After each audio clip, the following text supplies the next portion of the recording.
what's happening, guys? We've got yet another update considering the recent Sony Pictures hack scandal about revealing emails and the whole conversations as to what Sony are actually planning to do with Spider-Man, what they try to do, what failed, what not. And now we've got a rumor which comes from Latino Review. The rumor claims that the Sony Pictures and Marvel deal still can happen. Now, as we heard a day ago, Sony Pictures actually rejected the trilogy, a new Spider-Man trilogy which would be produced by Marvel, but they won't have any creative control over it. Instead, Sony will distribute and provide the marketing. So Marvel is the company which actually will create the new Spider-Man films, and Sony will be actually the distributor, and they won't mess up, they can't really influence or anything else with this trilogy. It's only Marvel, and they are in the head of the new trilogy. Apparently, the rumor claims that it wasn't really the case. Sony didn't really reject the trilogy. Apparently, it was a co-production deal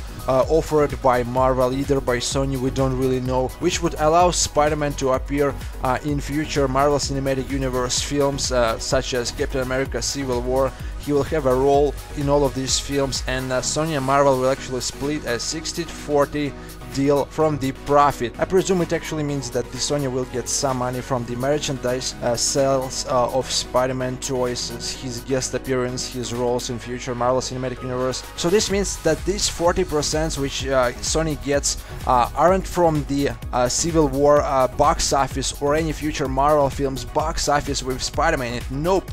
These are 40% from Spider-Man himself, and Marvel gets these 60%. It's pretty clear that this type of deal included the merchandise sales. That's why Sony probably disagreed. That's why the deal fell apart, because 40% weren't enough from their character. They bring only one character and they get 40% from Spider-Man, and Marvel gets, of course, the bigger piece of pie, which is 60%. Probably that's the reason the deal fell apart.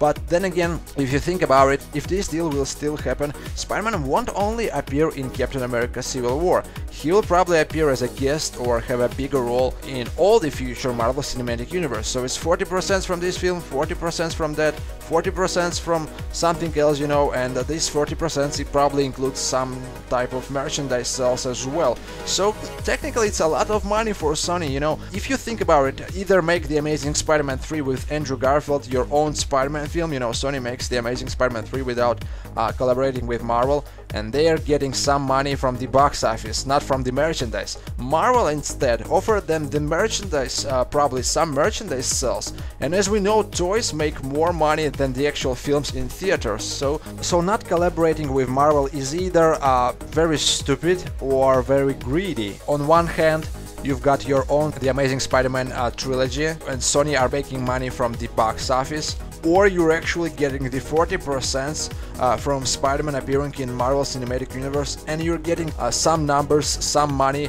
from the merchandise, Spider-Man merchandise. And since Spider-Man is the world's most popular superhero, there will be hell lot of merchandise, and toys will make a lot of money for Sony. So it's pretty obvious that collaborating with Marvel is the wiser decision. This type of deal seems like the best case scenario for Sony, not for Marvel. Marvel really can't do without Spider-Man, let's be honest here. They don't really need Spider-Man. Of course, Spider-Man will make more money.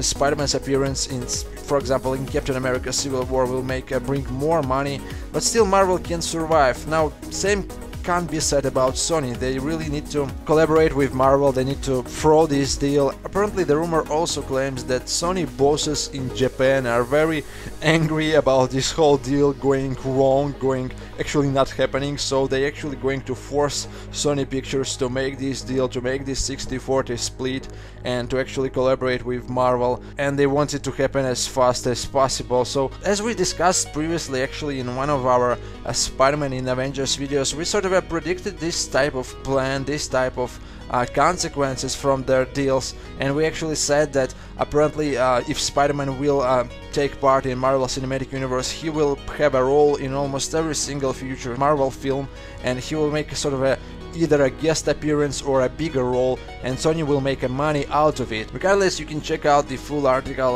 the rumor article in the description box, and tell me what you guys think, and do you think it's actually plausible, and do you think it's the only way out for Sony to actually bring the audience back. And also check out this video in the description box where we actually predict this type of events with Spider-Man joining the MCU and how it will turn out. Thanks for watching, and I'm out for now.